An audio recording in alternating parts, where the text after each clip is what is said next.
नमस्कार, स्वागत आहे आपला महाराष्ट्र जीवन न्यूजमध्ये। आपण आहे गुरु पादेश्वर महाराज सोबत। महाराज जी, आपला प्रचार कसा चालते आपल्या विधानसभामध्ये?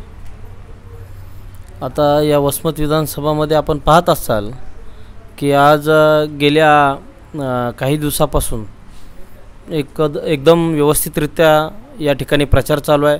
प्रत्येक घराघरापर्यंत आमचे कार्यकर्ते तथा आमचे बांधव त्या ठिकाणी जाऊन प्रचार करत आहेत। आम्ही आता ऐकले दक्षिणा मागून काही लोक प्रचार करायले, हे खरं आहे का?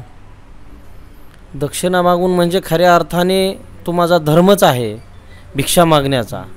अगदी त्या अनुषंगाने ते भिक्षा मागून त्या ठिकाणी प्रचारही आणि त्या लोकांना मतदारांना जागृतही करायला लागलेले आहेत। तुम्ही कोणाला टक्कर दिल? आता या ठिकाणी दोन्ही मातंबर नेते आहेत, एक जयप्रकाश दांडेगावकर साहेब आणि दुसरे राजूभैया नवगरे साहेब। अगदी दोन्हीही मोठे आहेत, अगदी तसं काही सांगता येणार नाही नेमकं कुणाला टक्कर असेल, ते आपल्याला ज्ञात असेल। आता बघा, हे मोठे नेता आहे राजूभैया नवगरे आणि ग्राउंड लेवल पण काम आहे। आपण येईल का? आपला काय काम काय नाही ग्राउंड लेवलवर? आता तुम्ही कसं म्हणता काम नाही आहे? आज असा विचार आपण करू शकत नाही ना की गेले 4 वर्ष झालं आज आम्ही एकदम गोरगरिबातल्या गरिबांपर्यंत पोहोचतो आहे।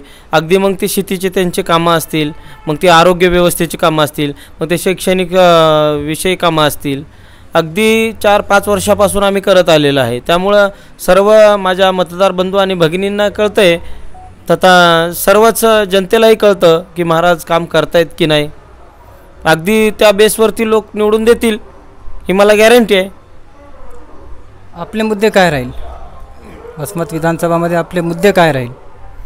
आता खऱ्या अर्थाने या ठिकाणी विकासाचे मुद्दे सर्वप्रथम या ठिकाणी या वसमतमध्ये सुशिक्षित जे तरुण आहेत त्यांना आज ते कुठल्याही हाताला त्यांचा रोजगार नाही, सर्वप्रथम त्यांना रोजगार उपलब्ध करून देण्याचं माझं कर्तव्य असेल। अगदी इथली शैक्षणिक व्यवस्था व्यवस्थितरित्या या ठिकाणी DED कॉलेज असेल, BEd कॉलेज असेल, पॉलिटेक्निकल्स असतील, तथा मेडिकल कॉलेज असेल, इंजिनिअरिंग कॉलेज असतील, याच्यावरती माझा जास्त भर असेल।